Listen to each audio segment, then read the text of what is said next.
Welcome to Late Night Stocks. Today I will answer the question, what is the effect of Russian invasion on automotive stocks? While mentioning the palladium and nickel resources of Russia, I will make a deep dive analysis on Tesla and Nio Stock. And if you are patient enough, I have bonus content at the end. Let's start with Tesla stock. Tesla stock is now at $825 and $850 billion market cap. While the indices like S&P 500 and Nasdaq is down, Tesla is up, and this is a good sign. Due to strong demand, Tesla will enhance parts production in China. They will hire an additional 4,000 people at Shanghai, and they can already produce up to 450,000 cars actually. And this number can go up in the next years. There is also another good news for Tesla. Germany investigates Tesla's autopilot feature. If Tesla gets this approval, then company will have high advantage against German car makers like BMW and Volkswagen. So these were the good news for Tesla, but there is also bad news for EV makers due to Russian invasion. When we look at the distribution of mine production of nickel worldwide by country, Russia has 10% stake. Due to sanctions from United States and European Union, this 10% production worldwide stake from Russia may be eliminated. And this can cause a shortage, then nickel prices can go up significantly. I'm sure you are asking, what is the Tesla battery made of?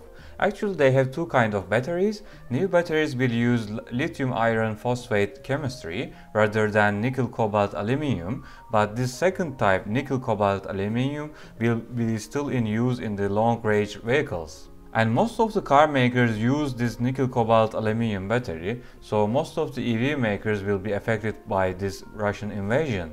At the end, the question is whether Tesla is expensive or fairly valued. Let's check the earnings estimation in the next quarters and years for Tesla company. If we look at the quarterly earnings in the past year, we can see that Tesla increased their EPS steadily, and in the last quarter they had $2.54 per share. In 2022, we are also expecting a gradual increase in EPS as well. If you sum these numbers up, then you get $10.7 per share expected in the next year. If you divide $840 stock price by $10.7 per share, then you get 78.5 PE ratio, which is not undervalued for sure. But we have always seen these higher PE ratios for Tesla. Let's check the stock price together. Here is the daily chart of Tesla. After making double top at $1,200, Tesla made the dip at $700 stock price. After that, it jumped back to $840. What is next? Will it go up further? I think $860 is very important for Tesla because we have 200 days average here. Before we came here, this 200 days average was support, now it will be a resistance. So if we have a rejection from these points, then we can have a correction for Tesla stock. I think for stocks in general, we need to carefully look at the indices like S&P 500 and Nasdaq. If we see a consolidation there and a bullish rally, it will affect everything. Before we continue with Nio Stock, please don't forget to give a like and let me know what you think about Tesla stock in the comments down below. Nio Stock is also up like Tesla 4.4% today, and it is at $35 billion market cap. Is it the dip? Should we buy Nio? I will come to there. Ukraine crisis could create more problems for auto industry.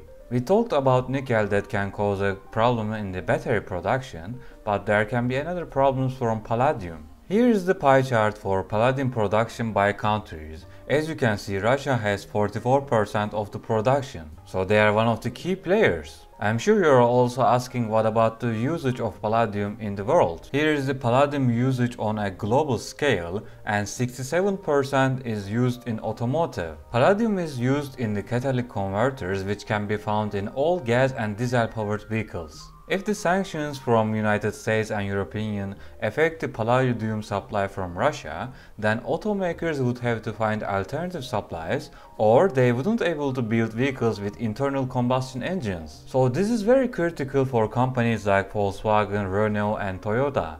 I am showing you this information because palladium shortage can cause problems in gasoline or diesel powered vehicles, but not in EVs. So this is a relief for EV makers like Tesla and Nio, but they can be affected by this nickel shortage and battery production.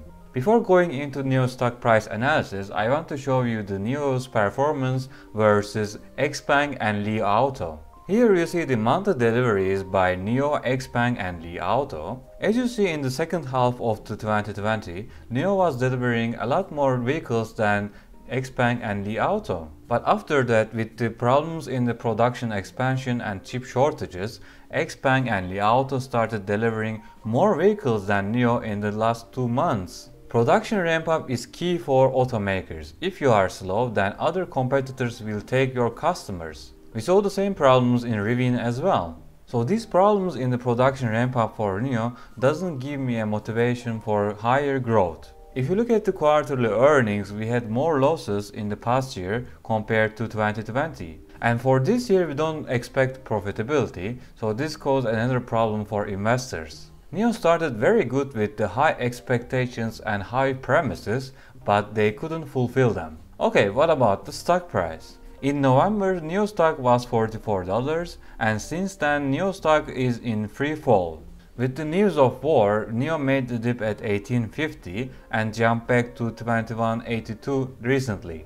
So first we need to break this downtrend, which is around $23, then 2650 is the next resistance.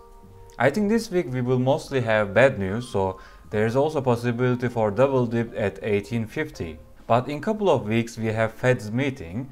In this meeting, if Jerome Powell signals less rate hikes and postponing of balance sheet reduction, this can cause a bullish market, a bullish rally. So you were patient enough, let me share my bonus stocks as I mentioned in the beginning of the video.